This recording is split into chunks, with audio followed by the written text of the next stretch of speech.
بسم اللہ الرحمن الرحیم۔ السلام علیکم ورحمۃ اللہ وبرکاتہ۔ عزیز طلباء، امید ہے کہ آپ خیریت سے ہوں گے۔ آج ہم قافیہ کا سبق نمبر 74 پڑھ رہے ہیں، جس کے اندر ہم تمیز کا جو منصوبات کی 7ویں قسم ہے اس کا بیان پڑھیں گے۔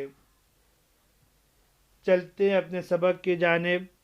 بسم اللہ الرحمن الرحیم۔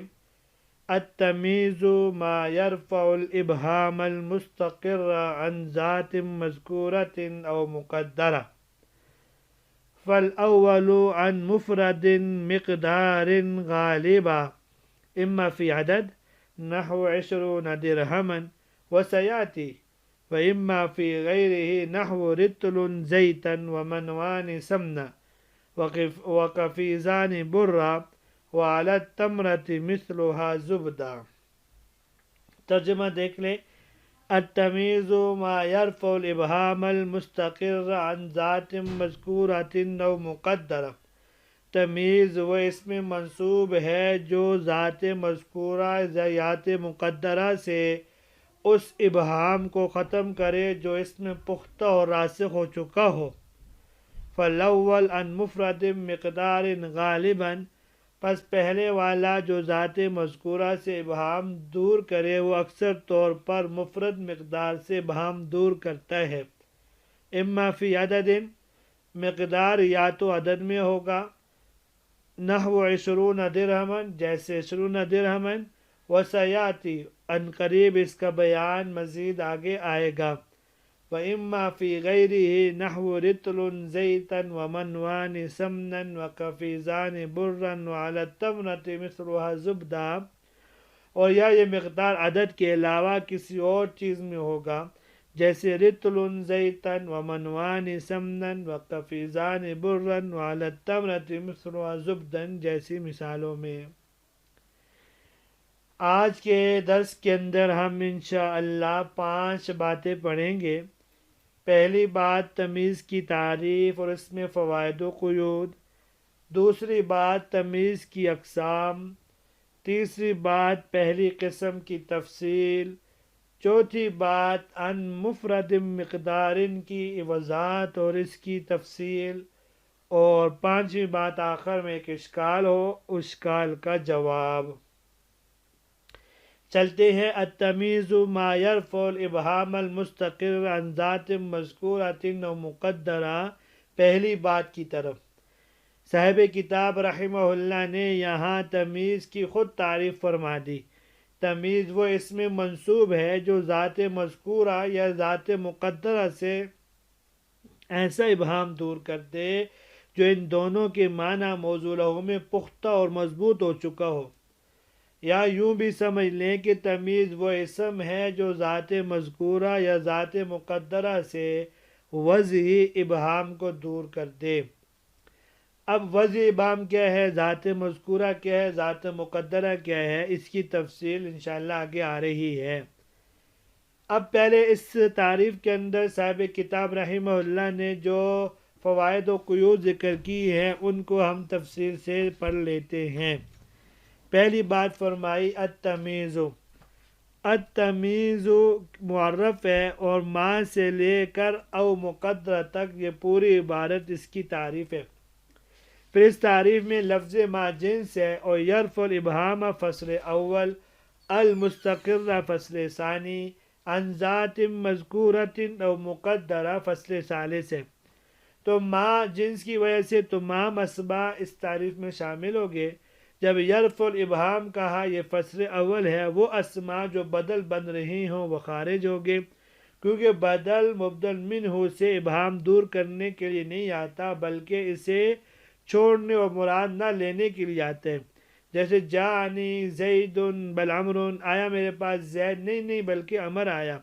تو یہاں بات واضح ہو رہی ہے کہ متکلم نے اپنے کلام میں عمر کے ثریعے زید سے ابہام دور نہیں کیا بلکہ اسے چھوڑ کر اس کے بدلے عمر کو مراد لیا ہے۔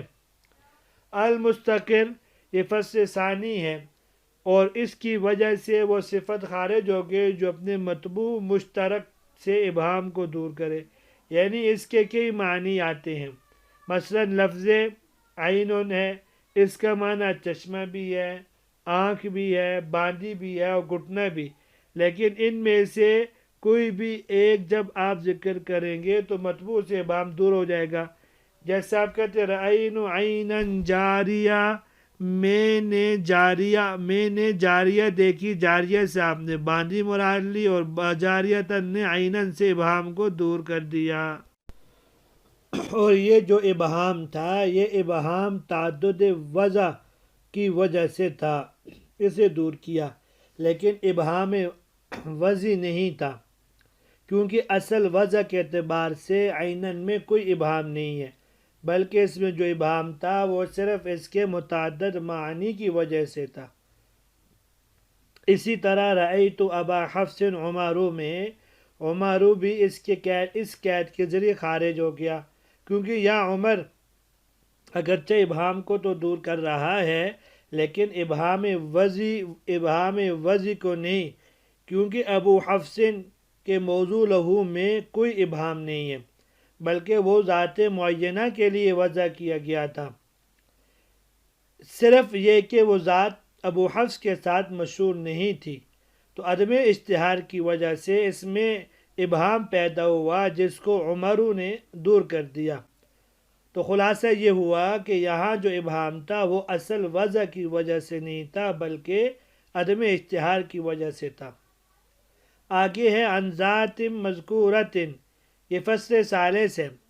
اس کی وجہ سے حال اور صفت دونوں خارج ہو گئے، کیونکہ وہ بھی اگرچہ ابہام کو دور کرتے ہیں لیکن ابہام ذاتی کو نہیں بلکہ ابہام وصفی کو دور کرتے ہیں. جیسے جاءنی زید راکبن میں راکبن نے زیدن سے ابہام ذاتی کو دور نہیں کیا، کیونکہ زید کی ذات میں کوئی ابہام نہیں تھا، وہ تو ایک معین شخص ہے، بلکہ اس لفظ نے راکبن نے ابہام وصفی کو دور کر دیا، کیونکہ زید میں وصف کے اعتبار سے ابہام تھا کہ زید آیا تو ہے لیکن پتہ نہیں پیدل چل کے آیا ہوگا یا گاڑی میں سوار ہو کر آیا ہوگا، تو راکبن نے آ کر اس ابہام کو دور کر دیا. اسی طرح جاءنی رجل عالم میں لفظ عالم میں رجل سے ابہام کو دور کر دیا ہے، کیونکہ رجل کی صفت میں ابہام تھا، اصل ذات رجل میں کوئی ابہام نہیں تھا. دوسری بات، تمیز کی اقسام اور ان کی وضاحت. صاحب کتاب نے فرمایا ذات مذکورات و مقدرہ. اس سے ظاہر ہو رہا ہے کہ تمیز کی دو اقسام ہیں. نمبر ایک، وہ جو ذات مذکورہ سے ابہام دور کرے، جیسے عندی رطل زیتن، یہاں زیتن نے رطل سے ابہام دور کیا جو کہ مذکور ہے.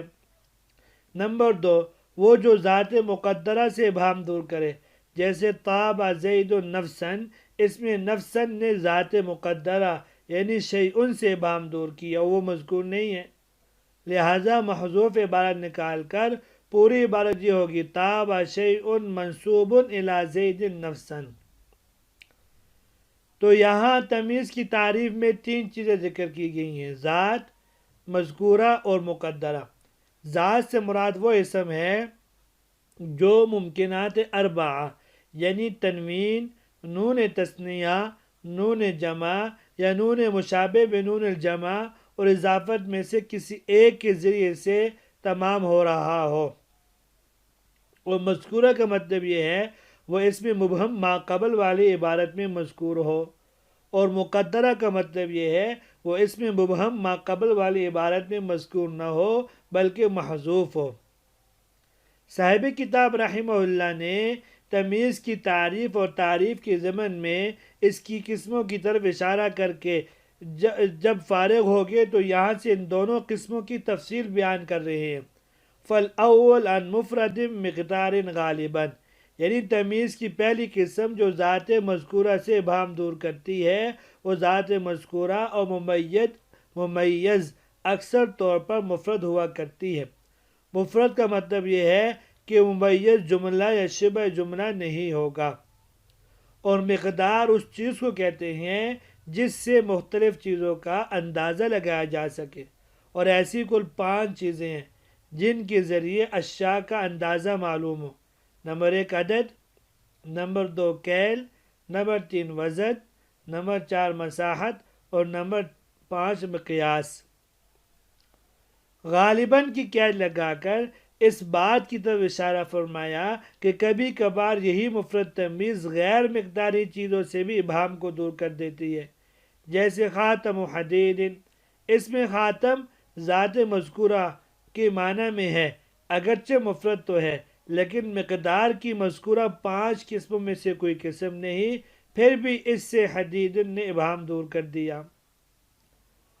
مفرد مقدار کی تفصیل کیا ہے؟ اما فی عدد سے صاحب کتاب نے مفرد مقدار کی تفصیل بیان کی ہے۔ فرما رہے ہیں اما فی عدد، یعنی وہ مقدار یا تو عدد کے ضمن میں ہوگی، جیسے 20 درہمن۔ یہ مشابہ بے نون جمع کی مثال ہے، کیونکہ 20 نون جمع کے ساتھ تمام ہوا ہے۔ اور صاحب عاشیہ رحمہ اللہ فرماتے ہیں یہاں 20 کے ذریعے مثال دے کر 2 چیزوں کی طرف اشارہ فرمایا۔ ایک یہ کہ 20 مشابہ بنون جمع کے ساتھ تمام ہوا ہے، اور دوسرا یہ کہ درہمن نے عدد سے ابہام کو دور کر دیا ہے، کیونکہ پہلے اس کا مصداق معلوم نہیں تھا کہ درہمن مراد ہے یا دینار یا کوئی اور چیز، لیکن جب درہمن کہا تو سارے احتمالات ختم ہو کر صرف دراہم متعین ہو گئے۔ اس کی بجائے 11 درہمن یا کوئی اور مثال دے دیتے تو اس میں صرف عدد کی وضاحت تو ہو جاتی، لیکن نون جمع کے ساتھ تمام ہونے کی اس میں کوئی وضاحت نہ ہوتی۔ وسیاتی فرما رہے ہیں کہ عدد کی تمیز کا ذکر پوری تفصیل اور بس کے ساتھ انشاءاللہ اسماء عدد کی بحث میں آنے والا ہے۔ وَإِمَّا فِي غَيْرِهِ، اور اما فی عدد سے صاحب کتاب نے مفرد مقدار کی تفصیل بیان فرمائی ہے۔ اما فی عدد کے ضمن میں اس کی ایک صورت اور مثال بیان ہو گئی۔ اب یہاں سے اس کی دوسری صورت بیان فرما رہے ہیں کہ وہ مفرد مقدار یا غیر عدد کے ضمن میں ہوگی۔ اس کے لیے صاحب کتاب نے 4 مثالیں بیان فرمائی ہیں۔ پہلی مثال تمیز از مفرد مقدار وزنی، مثلا رطل زیتن۔ اس کی پوری عبارت ہے اندی رطل زیتن، یعنی میرے پاس ایک رطل ہے زیتون کا۔ یہاں زیتن نکرہ ہے جو ایسی مقدار سے ابہام کو دور کر رہا ہے جو مقدار وزن اور تول کے ذریعے معلوم کی جاتی ہے۔ دوسری مثال منوان سمنن، یہ اصل عبارت ہے اندی منوان سمنن، یعنی میرے پاس 2 سیر ازرو گھی کے ہیں۔ یہ مفرد وزن کی مقداری وزنی کی دوسری مثال ہے۔ اس میں منوان میں جو منن کا تثنیہ ہے، جو اس میں تام ہے، مبہم ممیز ہے، اور ایسی مقدار ہے جس کو تول کر معلوم کیا جاتا ہے۔ اس میں ابہام تھا تو سمنن نے آ کر اس ابہام کو دور کر دیا۔ تیسری مثال تمیز مفرد مقداری کیلی، کفیزان برن، یہ اصل میں ہندی کفیزان برن تھا۔ یہ میرے پاس 2 کفیز گندم کے ہیں۔ اس میں کفیزان کفیزن کا تثنیہ ہے جو ایک خاص قسم کا پیمانہ ہے۔ اس میں ابہام تھا کہ برن نے آ کر اس ابہام کو دور کر دیا۔ اور چوتھی مثال التمرۃ مثل زبدن، کھجور پر اس کے مثل مکھن کے ہے۔ اس میں زبدن اس میں نکرہ ہے اور ایسی مقدار سے ابہام دور کر رہا ہے جو اندازے سے معلوم ہوتی ہے، جیسی اس مثال میں مثل ہوا، اس میں تام ہے، مبہم ہے، اور ایسی مقدار ہے جس کو اندازے سے معلوم کیا جاتا ہے، تو زبدن نے آ کر اس ابہام کو دور کر دیا۔ پانچویں اور آخری بات، یہاں ایک اشکال ہو سکتا ہے کہ مفرد مقدار کی تفصیل بیان کرتے ہوئے صاحب کتاب نے اس کی 2 صورتیں اما فی عدد و اما فی غیر بیان فرمائی ہیں۔ انصاف کا تقاضا تو یہ تھا کہ دونوں کے لیے ایک جیسی مثالیں پیش فرما لیتے۔ یہ کیا بات ہے، پہلی صورت میں اما فی عدد کے لیے تو صرف ایک مثال پیش فرمائی، اور دوسری صورت میں اما فی غیر کے لیے 4 مثالوں کے ڈھیر لگا دی۔ اس کا جواب یہ صاحب کتاب نے اس طرح کر کے دو فائدوں کی طرف اشارہ فرمایا۔ ایک یہ کہ تمیز کا عامل اسم تام ہوتا ہے اور اسم کی تمامیت کی کئی صورتیں ہیں، تو ان مثالوں کی ضمن میں وہ تمام صورتیں خود بخود آ گئیں۔ مثلا اسم یا تو تنوین سے تام ہوتا ہے، جس کی طرف صاحب کتاب نے رطل زیتن والی مثال دے کر اشارہ فرمایا، یا نون تثنیہ سے تام ہوتا ہے، جس کی طرف منوان سمنن اور قفیزان برن والی مثالوں کے ذریعے اشارہ فرمایا، یا اضافت سے تمام ہوتا ہے، جس کی طرف التمرت مثل و زبدن والی مثال دے کر اشارہ فرمایا، اور کبھی نون جمع اور مشابہ بنون جمع سے تمام ہوتا ہے، جس کی طرف 20 درہمن والی مثال کے ذریعے اشارہ فرمایا۔ صاحب کافیہ رحمہ اللہ نے بنون الجمع سے اسم کے تمام ہونے کی مثال دے دی، لیکن نون جمع حقیقی سے تمام ہونے والی کوئی مثال نہیں دی۔ یہ اس لیے کہ یہ بات خود بخود سمجھ میں آ جاتی ہے، جب مشابہ بنون جمع کے ذریعے کوئی اسم تام ہو سکتا ہے تو نون جمع حقیقی سے بدرجہ اولا تمام ہوگا، جس کی مثال قرآن سے ہے، قُلْ هَلْ نُنَبِّئُكُمْ بِالْأَخْسَرِينَ أَعْمَالًا۔ دوسرا فائدہ یہ ہے کہ ان مثالوں سے یہ بتانا مقصود ہے کہ غیر عدد کی کئی صورتیں اور کئی اعتبارات ہیں، یعنی کبھی تو وہ وزن کی صورت میں ہوتا ہے، جیسے پہلی دو مثالوں سے اس کی طرف اشارہ فرمایا، اور کبھی کیل کی صورت میں ہوتا ہے، جس کی طرف تیسری مثال سے اشارہ فرمایا، اور کبھی مقیاس کی صورت میں ہوتا ہے، جس کی طرف چوتھی مثال کے ذریعے اشارہ فرمایا۔